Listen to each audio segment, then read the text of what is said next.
What's up, guys? I am back. Tons of content this month leading up to TROG. Make sure you follow, subscribe, and get all the TROG coverage at the end of the month. I need to get my radiator apart, and I need to get it painted black so it fits the part to a traditional hot rod. Then I'm going to put my dual carb intake from Gear Drive. It is very unique, very cool, and I just need to figure out fuel lines, fuel blocks, stuff like that. Simple stuff. I need to get my carburetor set up. And I need to get some runtime in so I know what I need to do with my jets, and I can look at my spark plugs, see how everything's working together. I'd like to put a new distributor on this. I have to look around and see if I have a 3-bolt cover for mine, because I have a 3-bolt Mallory dual point distributor I'd like to put on this. That'll give me new wires, new plugs, everything. So let's get to work. We've got a lot to do this month.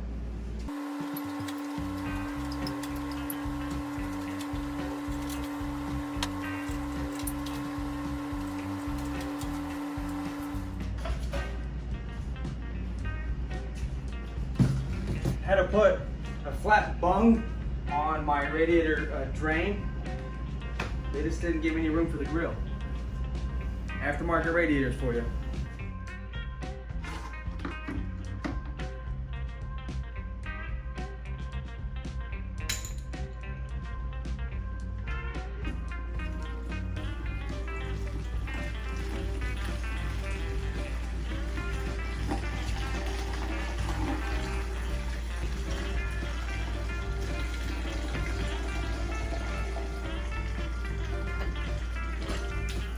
Oh, Jesus.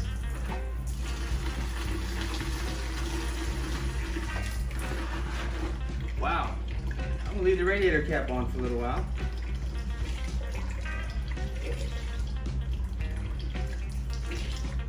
God dang it, that's such a mess.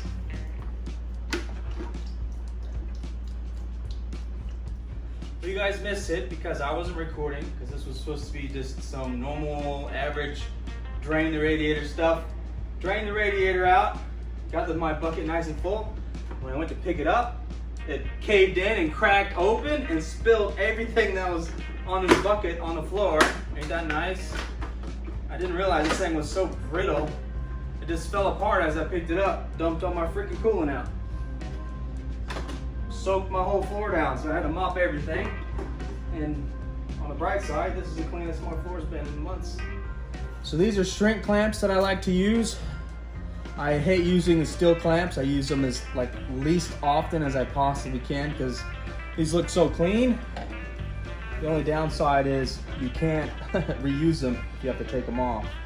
You use a soldering iron to cut them off. And I'm just melting them open with my cutting iron, my soldering iron. It's gonna make my shop stink. That's awesome.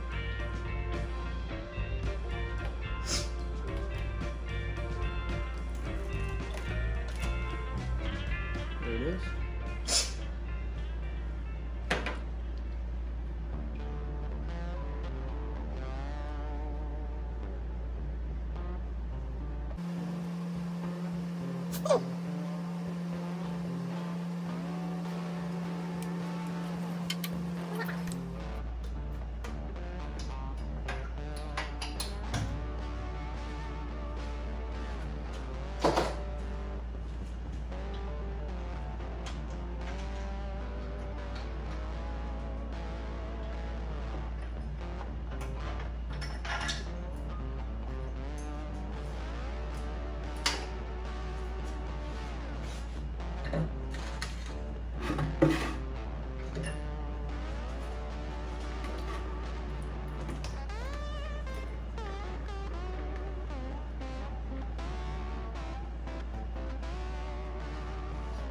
It's almost a shame to cover this beautiful shroud up with black paint, but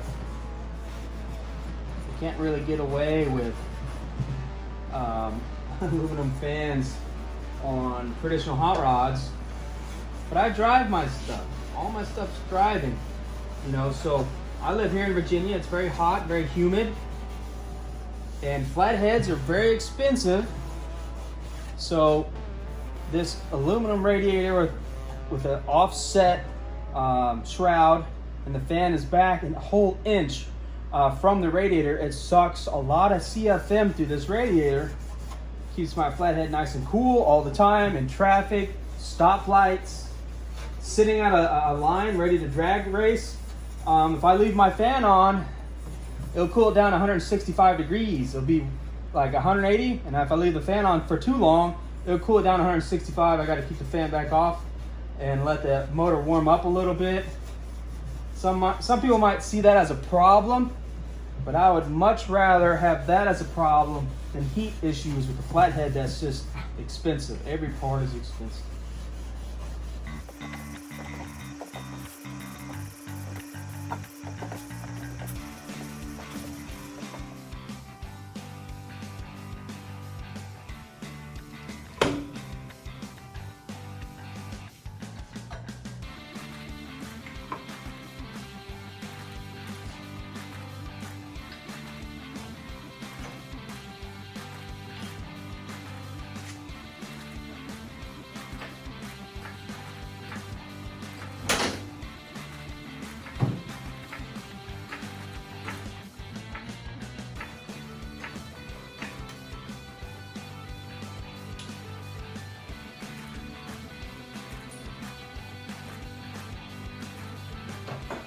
Cross my fingers.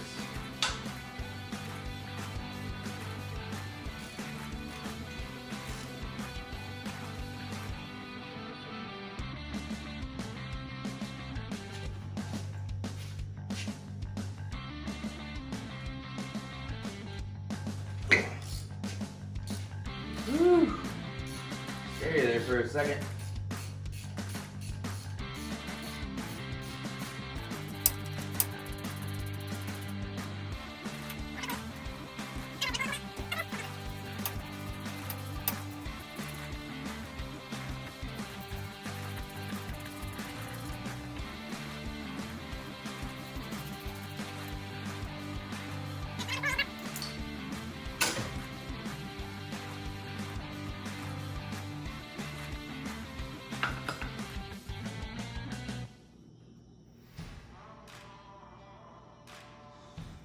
Looks like I'm pretty lucky.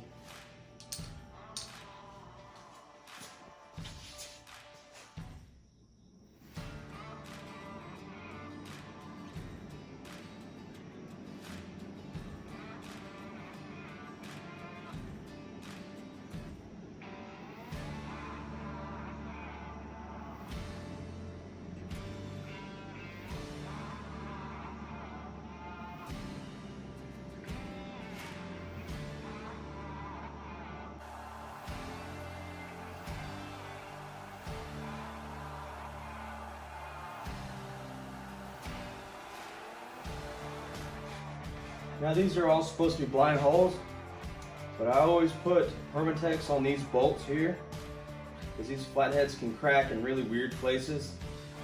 And this is a really frustrating crack here because this is a good running motor, but if this piece is cracked, it's gonna leak coolant out of one of the bolt threads. It's happened to me before, and I put Permatex on it and it fixed that problem, and it was a good running motor for a very long time. But you don't want to do all this work just to take it back apart, so that's why I do this every time now. One issue, now I'm doing it forever.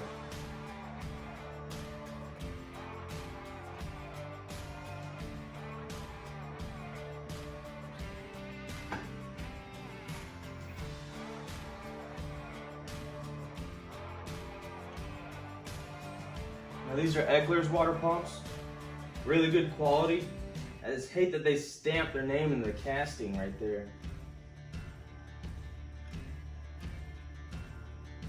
I guess that's silly of me, but it's not, you know, Elderbrock stamping. It's Egler's. I don't want to see that on my flathead.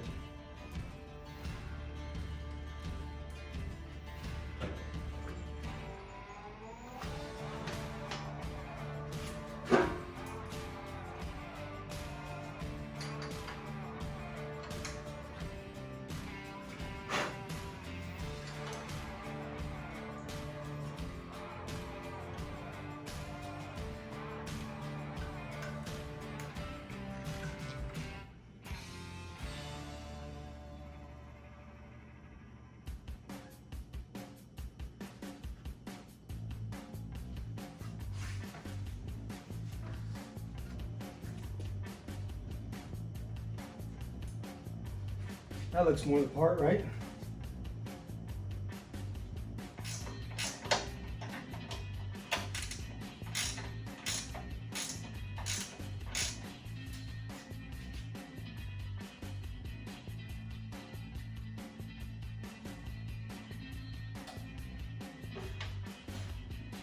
I think it looks better dark anyways.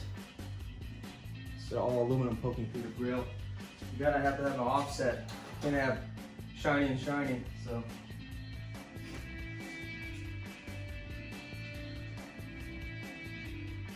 Yeah, it looks good. I might paint it a glossy black on the inside, but for now that's gonna work.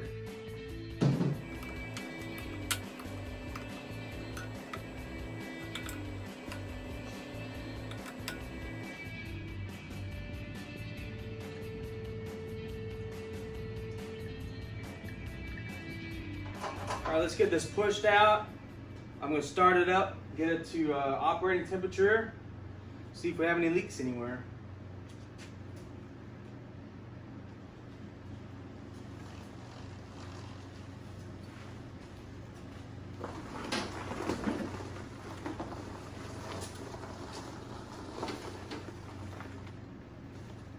Now I hardly have any gas in it, so I might run out of gas before it actually warms up, but we'll see.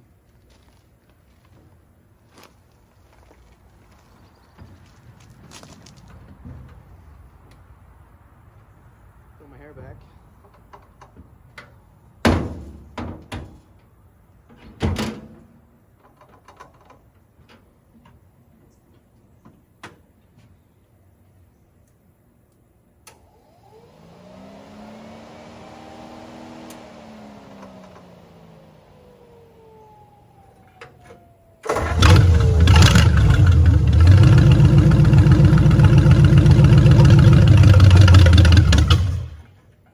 I knew I was out of gas.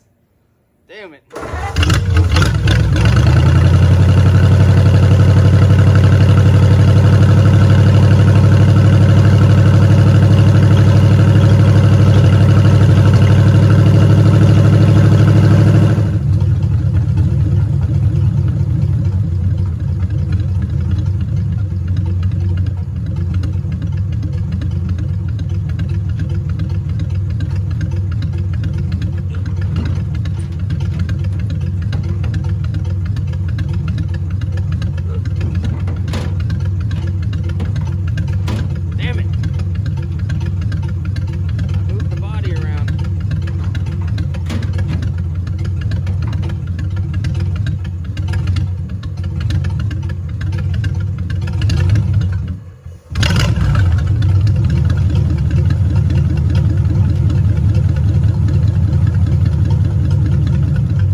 Doesn't charge at idle, so if you're messing around a lot with your Flathead with a Power Master on it, just make sure you know that you could be killing your battery at idle.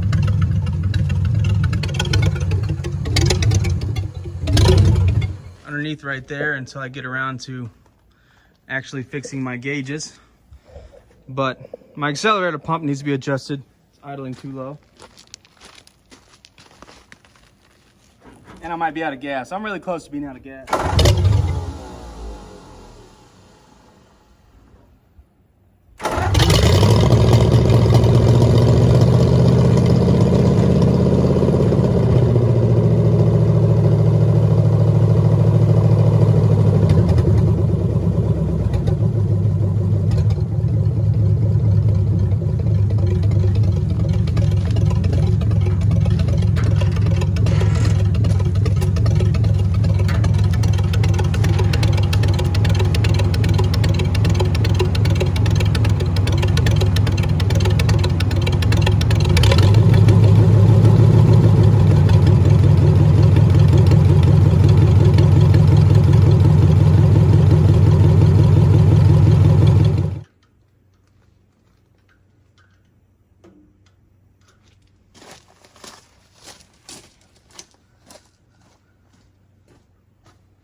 Trying to accomplish. So on a 94, one of the many things that you could do to adjust your idle, obviously, is this is the idle screw here.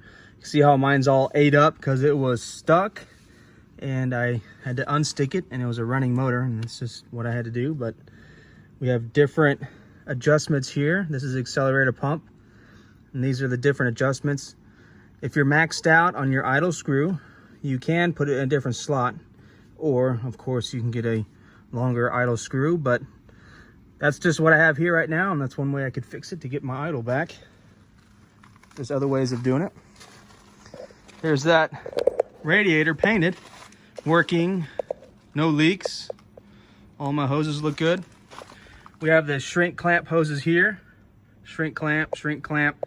Then I had to put steel here because it was leaking before I took this radiator apart. This is an ABA radiator technically, so it has the small ports at the top. It was significantly cheaper than the 59 radiator, so hey, it is what it is. And I had to put a couple size hoses in there. Can't see it, which is a good thing that you can't see it, but you can see the difference in the radiator size and my hose size, so I had to step it up. All right, so that might do it for this episode. These are going to be a bunch of episodes, some of them a little bit shorter, some a little bit longer, leading up to the TROG. We got the Roadster and we have the 34. Both will be bouncing back and forth, doing videos all the way up to TROG. Then you'll see us there racing both at TROG. It's going to be great. It'd be awesome for us to go head to head too. Both of the cars that I built this year racing each other, so that'd be cool. The next episode should be the roll bar for this. Then we'll be doing brakes for the 34. We have 39 pedals and a 34 car, giving us juice brakes. So check that out, guys. Thank you for watching. Stay tuned. More TROG stuff to come.